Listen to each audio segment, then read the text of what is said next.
You've created quite the firestorm in Washington and with the media, who are not happy about a young Mexican-born Latina woman winning as a Republican. You're the first, amazingly, you're the first to ever do it. You certainly aren't going to be the last. But what do you make of the reaction to you? Honestly, it doesn't surprise me. I saw it very early on, but for me, it's really not about politics.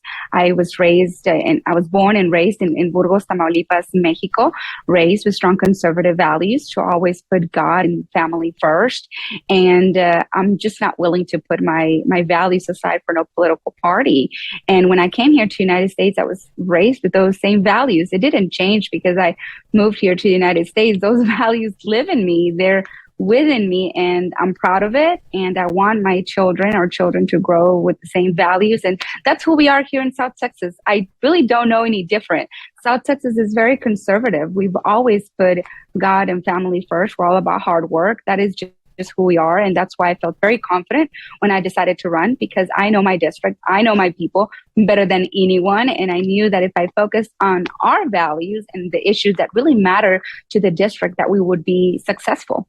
Now, I want to get into more of your personal story and background in 1 second, but let's just spend a moment on news of the day and how upset the D.C. mayor, the New York mayor are that Governor Abbott is shipping migrants who have crossed into the country illegally up to their towns. You know, I grew up in New York State. I lived down in the Washington, D.C. area for a few years. They don't normally have to deal with this in the way that Texans do, Arizonans do, and so on. So what do you make of their complaints that this is inhumane and it's horrible?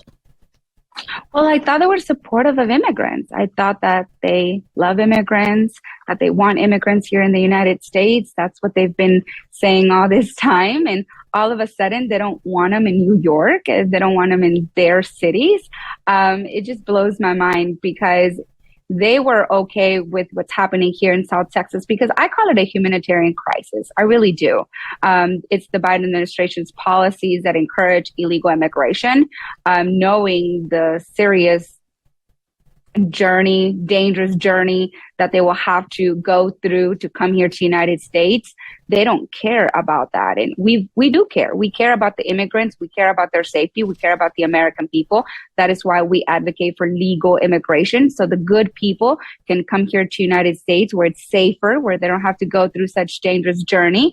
That's why I will always encourage people to do it the right way. I do understand that the legal process needs to be improved, but it doesn't surprise me, Megyn. It doesn't surprise me that they react this way, because they have been treated me the same way. They claim that they were for immigrants, and it doesn't matter to them that I came here legally. They still treat me just the same. So many of them have called me racist names, calling me Miss Frijoles, Miss Enchiladas, Tacos. So many of them have told me to go back to Mexico. Why? Because they want us to come here to the United States and obey them. They don't want us to come here to the United States and embrace our values, embrace who we are. So it really doesn't surprise me that they feel this way, but they're a bunch of hypocrites. And if they are for what's happening in South Texas, which we're not, then they should take it. Live with it. Live with it. And then you can have an opinion. It's not once it's not somebody else's problem. Their messaging has changed a lot. And I say this as somebody, again, who lives in the general region of New York. It's like, fine, we should have to deal with it. I mean, from all my years on Fox News, we used to cover the actual problems caused by people crossing into the country illegally to the border communities. And most of the people on the left pay absolutely no attention to this, and many haven't even heard one story about it. So if they have to be forced to live it, to understand how dangerous it is and how problematic it is, then I support Governor Abbott in this tactic. Let's talk about the attacks on you. They've been disgusting. When you say those terms, you're not just making them up. As I understand it, you are supposed to face Vicente Gonzalez in November, right, to hold on to this seat that you won in a special election. And this is a Democrat.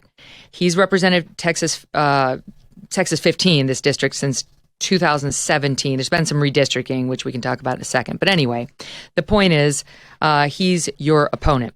He's a Democrat. And it turns out this this political blogger who was paid to run ads for Gonzalez's campaign launched a series of racist attacks against you, calling you, as you point out, Miss Frijoles, Miss Enchiladas, and then questioned, he claims that you worked in cotton fields with your Mexican immigrant parents as a child, calling you a cotton-picking liar. He basically has stood by this and said it was political satire. This is Mikhail, the guy who did it, not Gonzalez. Mm-hmm. And questioned, when did frijoles become the equivalent of the N-word? I'm going to be merciless with her. I'm a liberal Democrat. It's a war against the Republican, and I will continue to be merciless. What do you make of it? And he paid him to do those things. And no apology. No apology. And those insults weren't just towards me. They were towards an entire culture. The insults towards also the sexual harassment that I've received wasn't just an attack against me. It was an attack against all women. But I saw it very early on. Vicente Gonzalez did state that he was more qualified because he was born in Texas and I was born in Mexico. Wow. And I never thought that a Democrat would say that. But again, I knew exactly that this would be coming, but I just never thought that it was going to be about my legal status. I mean, they were doing an investigation on how I got here to the United States. They were doing an investigation on my father, how he got here to the United States. They don't care about all the millions of people that are coming into the United States illegally, but let's investigate Mayra Flores and how she got here and how her parents got here. I was blessed that I came here to the United States legally. I was blessed that my father became an American citizen. And I do understand that not so many other people have that same blessing. And that's the reason why I am focused on improving the legal process. So more little girls like Mayra, more children have the same experience like me. I understand that I would say I'm blessed that I was able to come here legally. And I want that for other children as well, for other people. I don't want them to go through that dangerous journey. Illegal immigration does fund criminal organizations. I'm from Tamaulipas. I know exactly what's happening here in the southern borders, and the criminal organizations have taken over the border. Yes. You cannot cross unless you pay them thousands and thousands of dollars.